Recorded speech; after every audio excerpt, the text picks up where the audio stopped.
2010년 울릉도 사동은 인근에 1-2km 너비 30m 규모 활주로를 갖춘 울릉공항도 새롭게 들어서게 되는데요. 한국 정부가 추진하고 있는 울릉공항은 민영공항이라 밝혔지만 사실은 군사공항으로 활용될 것이라는 주장이 제기돼 큰 충격을 주고 있습니다. 군사 전문가들에 따르면 울릉공항은 35나 KF-21의 이착륙이 가능한 군사공항으로 활용될 가능성이 높은데요. 그렇게 된다면 동해바다와 독도를 지키는 절대 침몰하지 않는 항공모함을 갖게 되는 것입니다.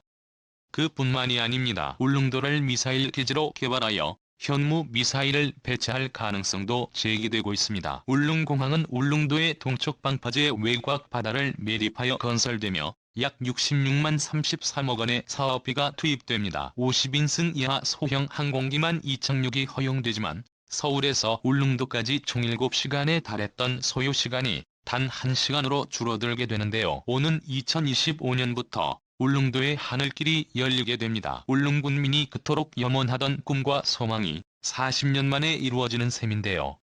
안녕하세요. 군사비밀 뉴스입니다. 알람 설정을 하시면 영상 업로드 시 바로 신청하실 수 있습니다. 신청해 주셔서 감사합니다. 울릉공항은 단순히 교통의 편의만을 위한 것이 아니라 동해를 지키는 전초기지로서의 역할도 맡게 됩니다. 지금 울릉도에는 바다를 메어 건설하는 국내 유일한 해상공항 만들기에 바다와 땅에서 공사가 한창인데요. 바다에서는 활주로 건설을 위한 바다 메우기 공사가 본격 시작됐고 육상에선 공항 조성을 위한 우회도로 터널 공사를 시작해 현재 14% 정도의 공정률을 보이고 있습니다. 이처럼 울릉구간 건설은 여느 공항 건설보다 어려운 난공사라고 할 수 있는데요. 그래서 당초 조종사들이 지형을 보고 항공기를 조종하는 비행 방식인 시계비행 시설에서 대기 정밀 절차로 운영해 결항률을 최소화하는 안전한 공항을 만들기로 했습니다. 이는 항공기가 어둠이나 안개로 인해 앞이 보이지 않는 항로를 항공기에 장착된 기기에만 의존해 항공기의 자세, 고도, 외침이 비행 방향을 측정해 비행할 수 있는 것인데요. 특히 태풍 등 높은 파도에 월파로부터 공항 시설물을 보호하기 위해 마루 높이를 사비로 상향하고 뇌파 안전성 강화를 위해 1년 이상 치수 안전도를 확보하는 설계파를 적용하기로 했습니다. 또한 구조물 내구성과 기초 안전성을 위해 해수 소똥을 견고한 집안에 배치하고 염원의 수명을 200년 이상 확보하였습니다. 있지만 안전성을 강화하기 위해 매립 지반과제 상용 및 흡수 다짐 공법으로 시공되었는데요. 시설 규모도 기존 계획보다 확대하였습니다. 당초 계류장 5대에서 6대 주기로 바뀌었습니다. 활주로 역시 길이 1200m 폭 30m를 6m 폭을 더 넓혔습니다. 또한 결항률을 낮추기 위해 항력대를 기본 계획 길이 1420m 폭 80m에서 길이는 동일하다 60m의 폭을 더 높여 140m로 변경했습니다. 울릉공항이 개방하면 서울 울릉 소요시간이 7시간에서 1시간대로 단축돼 지역 주민의 교통 서비스와 관광 활성화 등에 큰 도움이 될 것입니다. 평소에는 주민과 관광객들을 위한 것이지만 해난 사고와 비상시는 생명을 구하고 국가 분쟁 시에는 국가 방위에 도움을 줄 수 있습니다. 울릉공항 건설은 대한민국의 영토인 독도를 수호한다는 상징성이 매우 중요한데요. 삼면이 바다인 우리나라에서 동쪽 끝자락인 울릉공항은 독도의 시류적 지배를 강화하고 흑산공항은 중국 어선이 침범을 받기 위한 전진기지로 활용이 가능합니다. 예기치 못한 충돌이나 재난에서 병력과 물자를 비행기로 신속히 지원할 수 있으며 작전하는 해경이나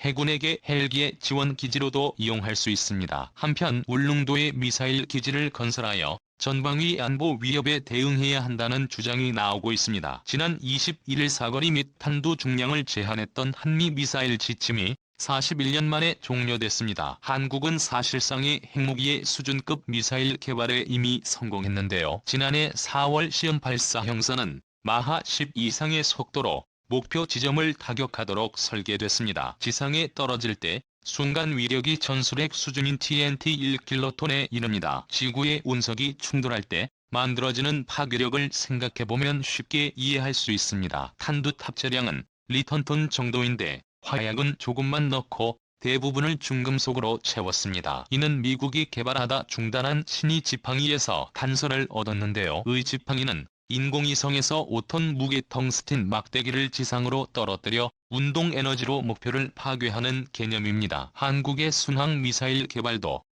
세계적인 수준급에 도달했습니다. 사거리 1500km를 넘어선 순항 미사일 개발은 한국, 미국, 러시아, 이스라엘만 성공했는데요. 사거리 1500km가 넘는 현무3 미사일을 울릉도에 배치하게 될 경우 일본 전역을 타격할 수 있을 뿐만 아니라 중국의 베이징까지 타격할 수 있습니다. 이에 따라 울릉도는 독도에 대한 한국의 실효적 지배를 강화시킬 뿐만 아니라 동해의 자유와 평화를 지키는 전략적 거점이 될 것입니다. 한편 중국 관영 환구시보는 한미 미사일 지침 해제에 대해 중국은 경계해야 한다고 보도했는데요. 환구시보는 사정거리 800km의 탄도 미사일을 대구에서 발사하면 북한뿐만 아니라 중국 산둥반도와 랴오둥반도에 있는 연타이와 칭다오 다롄 등이 사정권에 들어온다고 설명했습니다. 이어 사거리 제한 폐지 후 한국의 장래 중국 베이징과 일본 도쿄를 사정권에 포함할 수 있는 미사일을 개발할 수 있게 됐다는 외국 언론 보도를 인용했는데요. 그러나 아직 중국이 모르고 있는 것은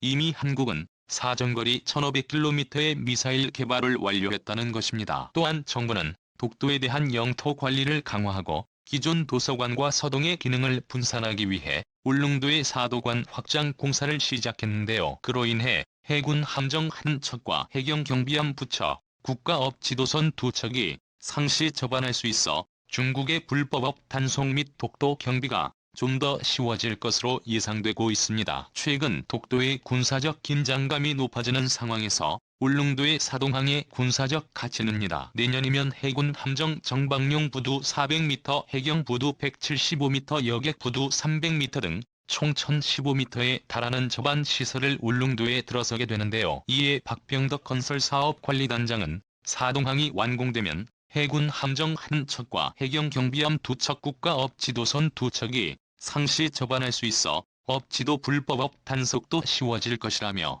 기상 악화 시 여객선과 어선이 피해갈 수 있어 해상 교통 안전성도 강화된다고 말했습니다. 사동항이 완공되면 해군 함정과 해경 경비정의 독도 출동 시간이 현재 절반으로 단축됐는데요. 기존 주변항에서 해경 함정이 출동하면 독도까지 약 5시간 50분이 소요되지만 사동항에서는 독도까지 2시간 10분 만에 도착할 수 있습니다. 일본의 함정은 오키섬에서 독도까지 158km 거리를 약 2시간 50분 만에 항해할 수 있었습니다. 한국 함정이 일본 함정보다 3시간 늦게 도착하는 문제점을 개선할 수 있게 되는데요. 울릉도를 동해를 지키는 전초기지로 구축하여 다시는 일본이 독도 도발을 할 수 없도록 만들어야 합니다. 본 영상은 유튜브 채널 군사기밀 뉴스 TV에서 제작하였으며 도움이 되셨다면 좋아요와 구독하기를 눌러주세요. 시청해주셔서 감사합니다.